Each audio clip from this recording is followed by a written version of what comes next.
राधा जी के जन्म की आश्चर्यजनक कथा। राधा जी के जन्म की सबसे लोकप्रिय कथा यह है कि वृषभानु जी को एक सुंदर शीतल सरोवर में सुनहरे कमल में एक दिव्य कन्या लेटी हुई मिली। वे उसे घर ले आए, लेकिन वह बालिका आंखें खोलने को राजी ही नहीं थी। पिता और माता ने समझा कि वे देख नहीं सकती, लेकिन प्रभु लीला ऐसी थी कि राधा सबसे पहले श्री कृष्ण को ही देखना चाहती थीं। अतः जब बाल रूप में श्री कृष्ण जी से उनका सामना हुआ तो उन्होंने आंखें खोल दीं। तारांकन एक अन्य कथा के अनुसार राधा द्वापर युग में श्री वृषभानु के घर प्रकट होती हैं। कहते हैं कि एक बार श्री राधा गोलोक विहारी से रूठ गईं। इसी समय गोप सुदामा प्रकट हुए। राधा का मान उनके लिए असह्य हो गया। तारांकन उन्होंने श्री राधा की भर्त्सना की। इससे कुपित होकर राधा ने कहा, सुदामा, तुम मेरे हृदय को संतप्त करते हुए असुर की भांति कार्य कर रहे हो, अतः तुम असुर योनि को प्राप्त हो। सुदामा कांप उठे, बोले, गोलोकेश्वरी, तुमने मुझे अपने शाप से नीचे गिरा दिया। मुझे असुर योनि प्राप्ति का दुख नहीं है, पर मैं कृष्ण वियोग से तप्त हो रहा हूँ। इस वियोग का तुम्हें अनुभव नहीं है, अतः एक बार तुम भी इस दुख का अनुभव करो। सुदूर द्वापर में श्री कृष्ण के अवतरण के समय तुम भी अपनी सखियों के साथ गोप कन्या के रूप में जन्म लोगी और श्री कृष्ण से विलग रहोगी। सुदामा को जाते देखकर श्री राधा को अपनी त्रुटि का आभास हुआ और वे भय से कातर हो उठी। तब लीलाधारी कृष्ण ने उन्हें सांत्वना दी कि हे देवी, ये शाप नहीं अपितु वरदान है। इसी निमित्त से जगत में तुम्हारी मधुर लीला रस की सनातन धारा प्रवाहित होगी, जिसमें नहाकर जीव अनंतकाल तक कृत्य होंगे। इस प्रकार पृथ्वी पर श्री राधा का अवतरण द्वापर में हुआ। नृगपुत्र राजा सुचंद्र और पितरों की मानसी कन्या कलावती ने 12 वर्षों तक तप करके श्री ब्रह्मा से राधा को पुत्री रूप में प्राप्ति का वरदान मांगा। फलस्वरूप द्वापर में वे राजा वृषभानु और रानी कीर्तिदा के रूप में जन्मे। दोनों पति पत्नी बने। धीरे धीरे श्री राधा के अवतरण का समय आ गया। संपूर्ण व्रज में कीर्तिदा के गर्भधारण का समाचार सुख स्रोत बनकर फैलने लगा। सभी उत्कंठापूर्वक प्रतीक्षा करने लगे। वह मुहूर्त आया। भाद्रपद की शुक्ला अष्टमी चंद्रवासर मध्याह्न के समय आकाश में मेघाच्छन्न हो गया। सहसा एक ज्योति प्रसूति ग्रह में फैल गई। यह इतनी तीव्र ज्योति थी कि सभी के नेत्र बंद हो गए। एक क्षण पश्चात गोपियों ने देखा कि शतसहस्त्र शरचंद्रों की कांति के साथ एक नन्ही बालिका कीर्तिदा मैया के समक्ष लेटी हुई है। उसके चारों ओर दिव्य पुष्पों का ढेर है। उसके अवतरण के साथ नदियों की धारा निर्मल हो गई, दिशाएं प्रसन्न हो उठी, शीतल मंद पवन अरविंद से सौरभ का विस्तार करते हुए बहने लगी। पद्म पुराण में राधा का अवतरण। पद्म पुराण में भी एक कथा मिलती है कि श्री वृषभानु जी यज्ञ भूमि साफ कर रहे थे तो उन्हें भूमि कन्या रूप में श्री राधा प्राप्त हुई।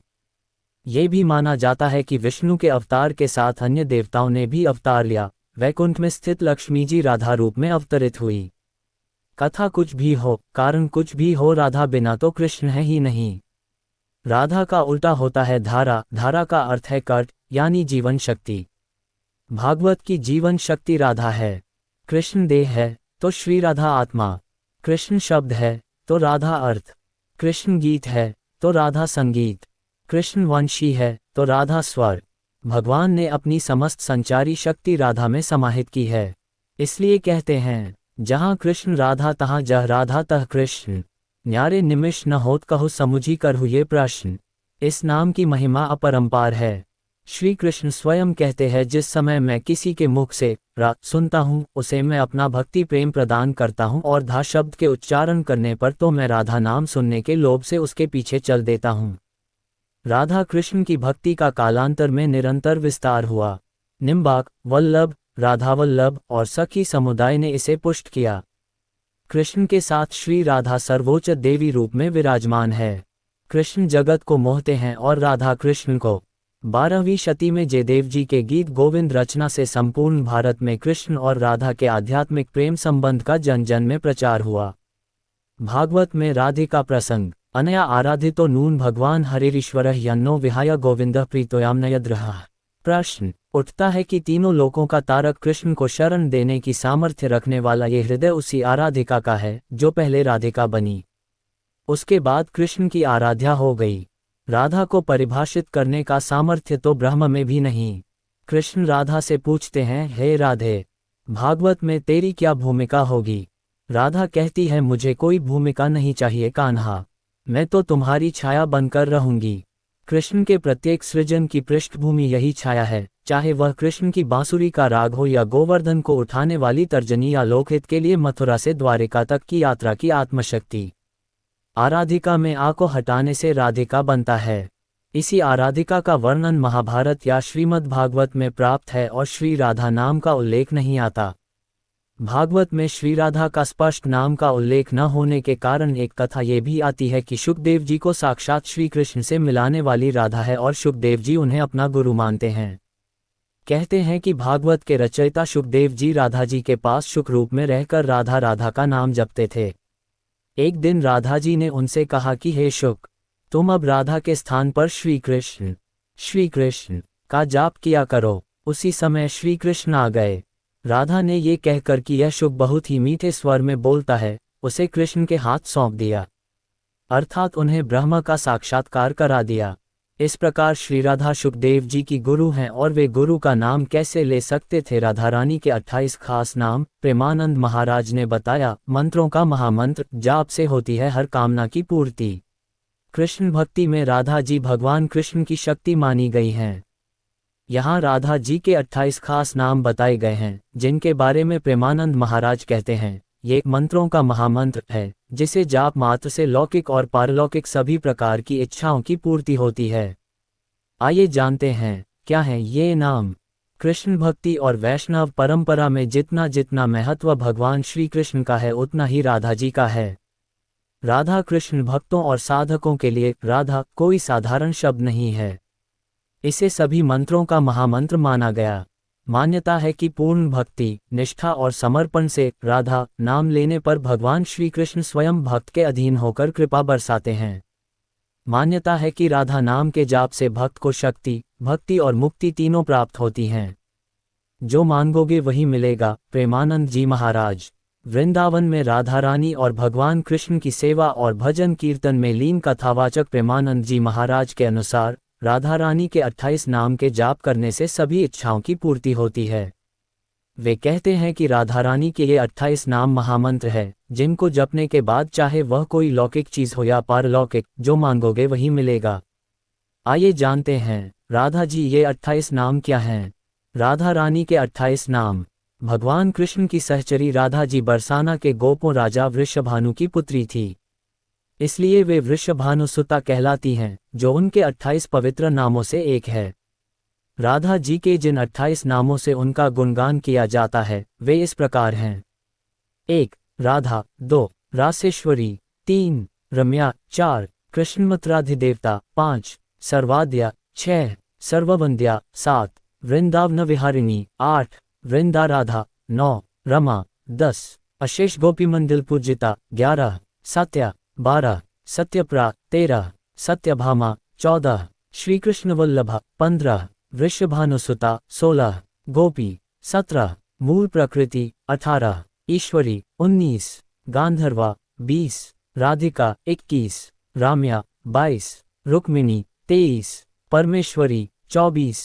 परात्परत्रा। 25. पूर्णा। 26. पूर्णचंद्र विमाना। 27. भुक्ति मुक्तिप्रदा और 28. भवव्याधि विनाशिनी। 2. प्रेमानंद जी महाराज के अनुसार जो इन 28 नामों को भजते हैं उनको विश्व की ऐसी कोई इच्छा नहीं है जो पूरी नहीं हो जाए। 3. कृष्ण भक्ति में राधा जी का महत्व। राधा और कृष्ण के प्रेम को सांसारिक प्रेम से परे पवित्र, आध्यात्मिक और दैवीय प्रेम का प्रतीक माना गया है। कृष्ण भक्ति परंपरा में राधा जी को श्री कृष्ण की आत्मा और श्री कृष्ण की शक्ति बताया गया है। कहते हैं यदि राधा जी न होती तो भगवान कृष्ण का आनंद, सौंदर्य और पूर्णता भी अधूरी रहती। कृष्ण यदि केंद्रीय शक्ति हैं तो राधा रानी इस शक्ति की आदि स्रोत हैं। राधे राधे। राधा नाम की है महिमा अपार। एक बार नाम लेने वाले को कांधों पर उठाते हैं भगवान, एक बार राधा नाम लेने वाले को कांधों पर उठाकर घूमते रहे ब्रह्मा, शिव, इंद्र और यमराज। राधा रानी के नाम की महिमा यदि आप नहीं जानते हैं तो आज हम आपको इस छोटी सी कहानी से उनके नाम की महिमा का बखान कर रहे हैं, जिसे सुनकर देवता भी उनका गुणगान करने लगते हैं। एक बार एक व्यक्ति था। वह एक संत के पास गया और कहता है कि संत जी, मेरा एक बेटा है, वह न तो पूजा पाठ करता है और न ही भगवान का नाम लेता है। आप कुछ ऐसा कीजिए कि उसका मन भगवान में लग जाए। संत जी कहते हैं, ठीक है बेटा, एक दिन तू उसे मेरे पास लेकर आ जा। अगले दिन वो व्यक्ति अपने बेटे को लेकर संत जी के पास गया। अब संत जी उसके बेटे से कहते हैं, बेटा बोल राधे राधे। बेटा कहता है, मैं क्यों कहूँ। संत जी कहते हैं, बेटा बोल राधे राधे। वो इसी तरह से मना करता रहा और अंत तक उसने यही कहा कि मैं क्यों कहूँ राधे राधे।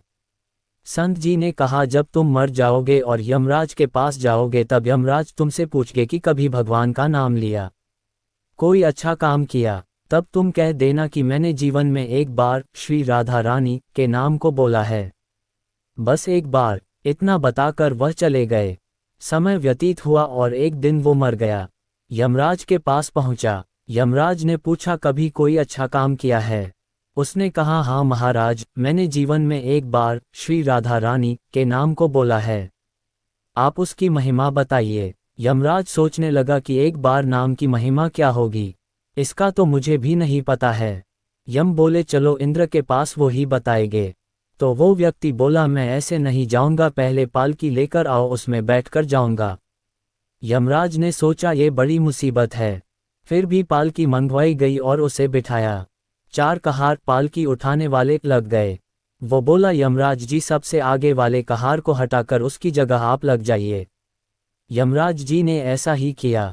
फिर सब मिलकर इंद्र के पास पहुंचे और बोले कि एक बार श्री राधा रानी के नाम लेने की महिमा क्या है। इंद्र बोले, महिमा तो बहुत है, पर क्या है ये मुझे भी नहीं मालूम। बोले कि चलो ब्रह्मा जी को पता होगा, वो ही बताएंगे।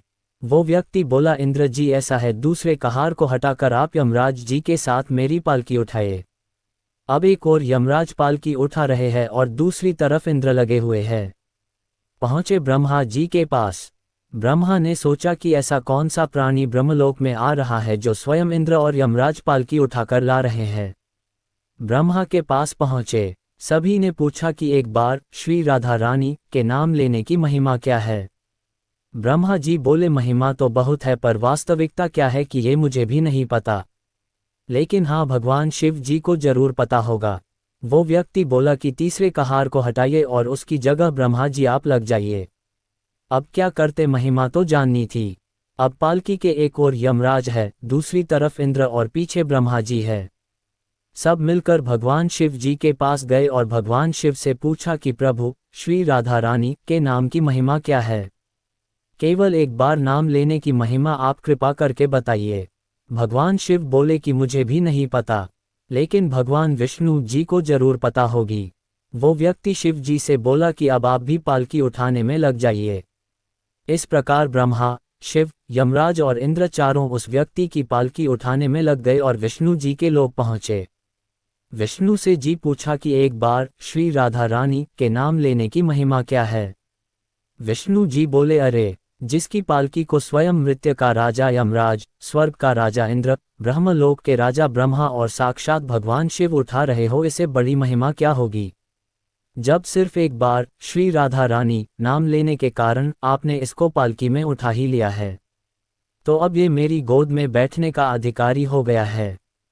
भगवान श्री कृष्ण ने स्वयं कहा है कि जो केवल रा बोलते हैं तो मैं सब काम छोड़कर खड़ा हो जाता हूँ, और जैसे ही कोई ढा शब्द का उच्चारण करता है तो मैं उसकी ओर दौड़ लगाकर उसे अपनी गोद में भर लेता हूँ। श्री कृष्ण ने कहा है, इसलिए राधा का नाम पहले लेना चाहिए। आपने देखा और सुना होगा कि अक्सर लोग कृष्ण राधा की बजाय राधा कृष्ण का नाम लेते हैं, यानी कृष्ण से पहले राधा का नाम लिया जाता है। इसके पीछे एक बड़ा रहस्य छुपा हुआ सका जिक्र स्वयं भगवान श्री कृष्ण ने किया है। श्री कृष्ण कहते हैं कि जो व्यक्ति राधा का नाम नहीं लेता है, सिर्फ कृष्ण कृष्ण रटता रहता है, वह उसी प्रकार अपना समय नष्ट करता है जैसे कोई रेत पर बैठकर मछली पकड़ने का प्रयास करता है। श्रीमद् देवी भागवत नामक ग्रंथ में उल्लेख मिलता है कि जो भक्त राधा का नाम लेता है, भगवान श्री कृष्ण सिर्फ उसी की पुकार सुनते हैं। इसलिए कृष्ण को पुकारना है तो राधा को पहले बुलाओ। जहाँ श्री भगवती राधा होंगी वहाँ श्री कृष्ण खुद ही चले आएंगे। पुराणों के अनुसार भगवान कृष्ण स्वयं कहते हैं कि राधा उनकी आत्मा है, वह राधा में और राधा उनमें बसती है। कृष्ण को पसंद है कि लोग भले ही उनका नाम नहीं ले लेकिन राधा का नाम जपते रहें। इस नाम को सुनकर भगवान श्री कृष्ण अति प्रसन्न हो जाते हैं। इसका उल्लेख श्री कृष्ण जी ने नारद से किया है। इस संदर्भ में कथा है कि व्यास मुनि के पुत्र शुकदेव जी तोता बनकर राधा जी के महल में रहने लगे। शुकदेव जी हमेशा राधा राधा रटा करते थे। एक दिन राधा ने शुकदेव जी से कहा कि अब से तुम सिर्फ कृष्ण कृष्ण नाम जपा करो। शुकदेव जी ऐसा ही करने लगे। इन्हें देखकर दूसरे तोता भी कृष्ण कृष्ण बोलने लगे। राधा की सखी सहेलियों पर भी कृष्ण नाम का असर होने लगा। पूरा नगर कृष्णमय हो गया, कोई राधा का नाम नहीं लेता था। एक दिन कृष्ण उदास भाव से राधा से मिलने जा रहे थे। रास्ते में नारद जी ले और श्री कृष्ण के उदास चेहरे को देखकर पूछा कि प्रभु आप उदास क्यों हैं। श्री कृष्ण कहने लगे कि राधा ने सभी को कृष्ण नाम रटना सिखा दिया है। कोई राधा नहीं कहता, जबकि मुझे राधा नाम सुनकर प्रसन्नता होती है। जब राधा ने यह बात सुनी तो उनकी आंखों भर आई। देवी राधा ने शुकदेव जी से कहा कि अब से आप राधा राधा ही जपा कीजिए। उस समय से ही राधा का नाम पहले आता है फिर कृष्ण का। राधा कृष्ण की तरह सीता का नाम भी राम से पहले लिया जाता है। असल में राम और कृष्ण दोनों ही एक हैं और राधा एवं सीता भी एक हैं। ये हमेशा नित्य और शाश्वत हैं।